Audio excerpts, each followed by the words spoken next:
शारीरिक रूप से परफेक्ट होने का पीछा कोई नई बात नहीं है। सदियों से दुनिया भर की सभ्यताओं ने ताकत को सराहा और सेलिब्रेट किया है।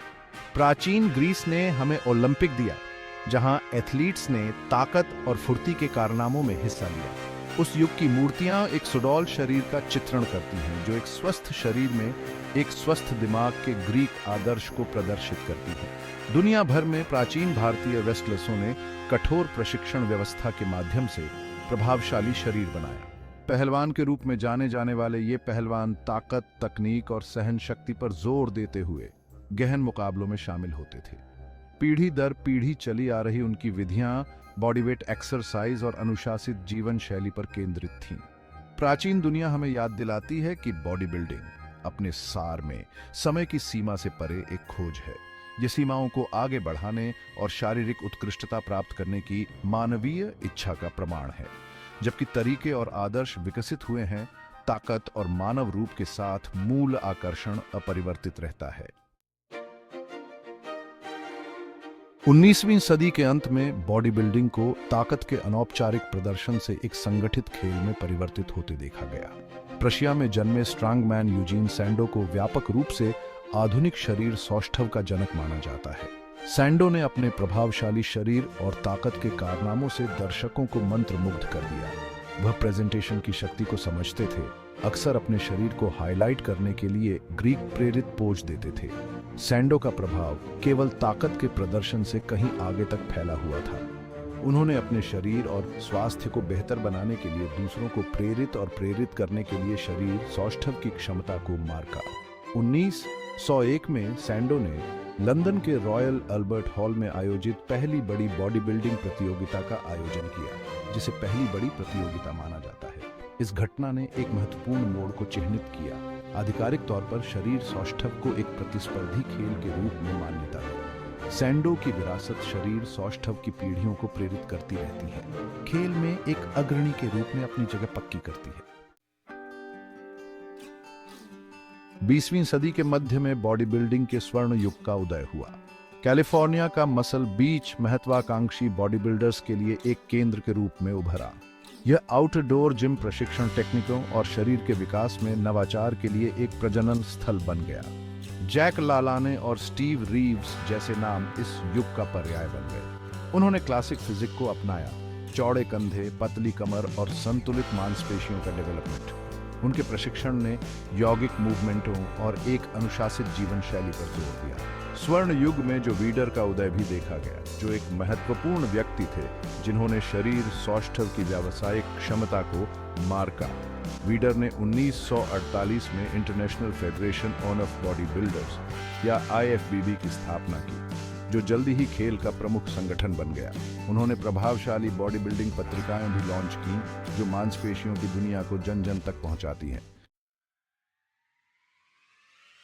1970 के दशक में बॉडी बिल्डिंग मुख्यधारा में छा गया, जिसका श्रेय अर्नोल्ड श्वार्ज़नेगर को जाता है। अपने से बड़े पर्सनालिटी और अद्वितीय शरीर के साथ श्वार्ज़नेगर खेल से ऊपर उठ गए, एक वैश्विक आइकन बन गए। ऑस्ट्रियाई फार्म बॉय से मिस्टर ओलंपिया चैंपियन से लेकर हॉलीवुड स्टार तक की उनकी यात्रा ने दुनिया भर के दर्शकों को मंत्रमुग्ध कर लिया। 1977 की डॉक्यूमेंट्री पंपिंग आयरन ने प्रतिस्पर्धी शरीर सौष्ठव की दुनिया में एक अंतरंग झलक पेश की, जिससे इसकी लोकप्रियता और बढ़ गई। फिल्म ने भीषण प्रशिक्षण, सख्त आहार और खेल को परिभाषित करने वाली तीव्र प्रतिद्वंद्विता को प्रदर्शित किया। श्वार्ज़नेगर के करिश्मे और अटूट डिटर्मिनेशन ने शरीर सौष्ठव की एक नई पीढ़ी को प्रेरित किया।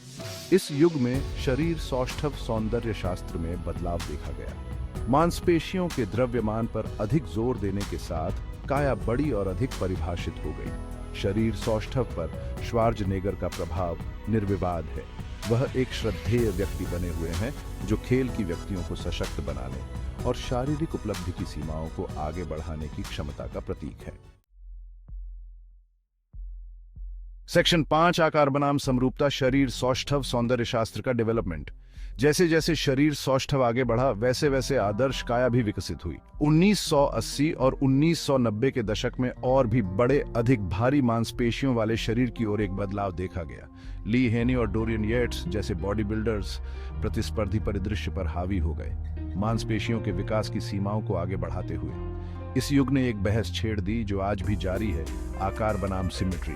जहां कुछ ने इन आधुनिक बॉडी बिल्डर्स के विशाल आकार और द्रव्यमान की प्रशंसा की, वहीं कुछ ने तर्क किया कि अनुपात और सौंदर्य शास्त्र पर शास्त्रीय जोर खोता जा रहा है। बहस ने शरीर सौष्ठव के व्यक्तिपरक स्वरूप पर प्रकाश डाला। आदर्श काया क्या है, ये व्याख्या के लिए खुला है, जो विभिन्न संघों और कॉम्पिटिशनों में भिन्न है। चल रही बहस के बावजूद इस युग ने शरीर सौष्ठव की जगह को चरम सीमा के खेल के रूप में मजबूत किया है, जो मानव क्षमता की सीमाओं को लगातार आगे बढ़ा रहा है। सेक्शन 6 स्टेरॉयड बहस खेल पर एक शैडो। हमेशा बड़े शरीर की खोज ने खेल पर एक लंबी छाया डाली, एनाबॉलिक स्टेरॉयड का उपयोग। जबकि स्टेरॉयड शरीर सौष्ठव में बहुत पहले से मौजूद थे, इस अवधि के दौरान उनका उपयोग तेजी से प्रचलित हो गया। प्रतिस्पर्धात्मक बढ़त की तलाश ने कई एथलीटों को खतरनाक रास्ते पर ले जाया। स्टेरॉयड के उपयोग से जुड़े दीर्घकालिक स्वास्थ्य जोखिम, जिनमें हृदय और यकृत की समस्याएं शामिल हैं, तेजी से स्पष्ट होती गईं। स्टेरॉयड बहस ने शरीर सौष्ठव के सही अर्थ के बारे में नैतिक प्रश्न उठाए। क्या यह प्राकृतिक तरीकों से शारीरिक उत्कृष्टता प्राप्त करने के बारे में था, या यह कृत्रिम संवर्धन द्वारा फ्यूल्ड प्रतियोगिता बन गई थी? सेक्शन 7 शरीर सौष्ठव में महिलाएं, बाधाओं और रूढ़ियों को तोड़ना। जबकि शरीर सौष्ठव को लंबे समय से मुख्य रूप से पुरुषों का खेल माना जाता था, महिलाओं ने बाधाओं को तोड़ना और रूढ़ियों को चुनौती देना शुरू कर दिया। लिसा लियोन और राहेल मैकलिश जैसे पायनियर्स ने उल्लेखनीय काया और एथलेटिक्सवाद का प्रदर्शन करते हुए मार्ग प्रशस्त किया। महिलाओं के शरीर सौष्ठव को अपनी चुनौतियों का सामना करना पड़ा। शुरुआती कॉम्पिटिशनों में अक्सर मांसलता का जश्न मनाने और फेमिनिनिटी बनाए रखने के बीच सही संतुलन खोजने के लिए संघर्ष करना पड़ता था। इससे फिटनेस और फिगर जैसी विभिन्न श्रेणियों का उदय हुआ, जिसने सरासर मांसपेशियों के द्रव्यमान पर सौंदर्य शास्त्र और एथलेटिक्सवाद पर अधिक जोर दिया। पूर्वाग्रह और प्रतिरोध का सामना करने के बावजूद महिलाओं ने खेल में अपनी पहचान बनाना जारी रखा, ये साबित करते हुए कि शरीर सौष्ठव महिला एम्पावरीकरण के लिए एक शक्तिशाली मंच हो सकता है और सुंदरता की पारंपरिक धारणाओं को चुनौती दे सकता है। सेक्शन 8 आधुनिक युग पत्रिकाओं से सोशल मीडिया तक। इंटरनेट और सोशल मीडिया के उदय ने शरीर सौष्ठव के लिए एक नए युग की शुरुआत की। अब शरीर सौष्ठव पत्रिकाएं सूचना और प्रेरणा का एकमात्र स्रोत नहीं थीं। एथलीट्स और उत्साही लोग प्रशिक्षण युक्तियां, आहार योजनाएं और प्रेरक सामग्री साझा करते हुए एक दूसरे से तुरंत जुड़ सकते थे। सोशल मीडिया ने बॉडी बिल्डिंग सितारों की एक नई नस्ल को भी जन्म दिया, जिन्हें अक्सर फिटनेस इन्फ्लुएंसर कहा जाता है। इन व्यक्तियों ने फिटनेस उत्पादों, प्रशिक्षण कार्यक्रमों और स्वस्थ जीवन शैली को बढ़ावा देने के लिए अपने ऑनलाइन प्लेटफॉर्म का लाभ उठाते हुए बड़ी संख्या में अनुयायियों को एकत्रित किया। इंटरनेट ने शरीर सौष्ठव की जानकारी का लोकतंत्रीकरण किया, जिससे यह पहले से कहीं अधिक सुलभ हो गया। हालांकि इसने नई चुनौतियां भी पेश की। अक्सर विरोधाभासी जानकारी की विशाल मात्रा ने तथ्य को कल्पना से अलग करना मुश्किल बना दिया। सेक्शन 9 सस्टेनेबल बॉडी बिल्डिंग स्वास्थ्य और दीर्घायु पर ध्यान दें। हाल के वर्षों में शरीर सौष्ठव के लिए एक अधिक टिकाऊ और समग्र दृष्टिकोण की दिशा में एक एड्जा हुआ आंदोलन रहा है। ये बदलाव अत्यधिक डाइटिंग, अत्यधिक मांसपेशियों और प्रदर्शन बढ़ाने वाली दवाओं से जुड़े संभावित स्वास्थ्य जोखिमों के बारे में अधिक जागरूकता को दर्शाता है। सस्टेनेबल बॉडी बिल्डिंग अल्पकालिक लाभों पर दीर्घकालिक स्वास्थ्य और तंदुरुस्ती को प्राथमिकता देता है। यह संतुलित प्रशिक्षण कार्यक्रमों पर जोर देता है, जिसमें शक्ति प्रशिक्षण, कार्डियो और लचीलापन शामिल है। पोषण केंद्र स्तर पर है, पूरे असंसाधित खाद्य पदार्थों पर ध्यान केंद्रित करना जो शरीर को पोषण देते हैं और वसूली को अनुकूलित करते हैं।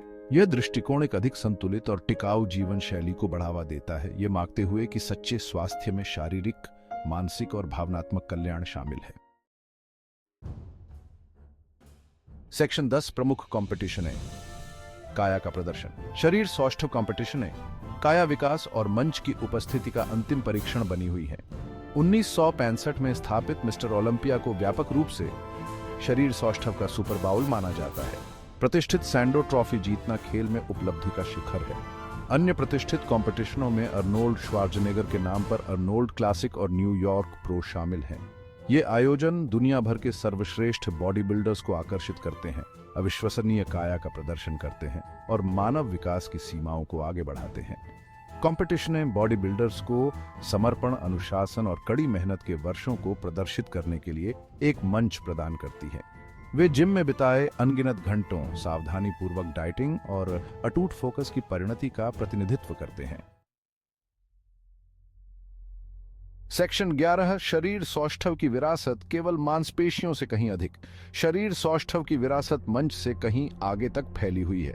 यह एक ऐसा खेल है जो अनुशासन पैदा करता है, आत्मविश्वास को बढ़ावा देता है और व्यक्तियों को अपने शरीर और दिमाग को बदलने का अधिकार देता है। शरीर सौष्ठव के माध्यम से सीखे गए कड़ी मेहनत, समर्पण और दृढ़ता के सिद्धांत जीवन के सभी पहलुओं में हस्तांतरणीय हैं। इसके अलावा शरीर सौष्ठव समुदाय और कामराडरी की भावना को बढ़ावा देता है। जिम दूसरे घर बन जाते हैं जहां जीवन के सभी क्षेत्रों के लोग फिटनेस के प्रति अपने जुनून को साझा करने और एक दूसरे की यात्रा का समर्थन करने के लिए एक साथ आते हैं। शरीर सौष्ठव हमें सिखाता है कि जब हम अपना मन लगाते हैं तो हम असाधारण चीजें हासिल करने में सक्षम होते हैं। यह मानव शरीर और महानता के लिए इसकी क्षमता का उत्सव है। और जैसे जैसे खेल का विकास जारी है, एक चीज स्थिर बनी हुई है: शारीरिक उत्कृष्टता की अटूट खोज।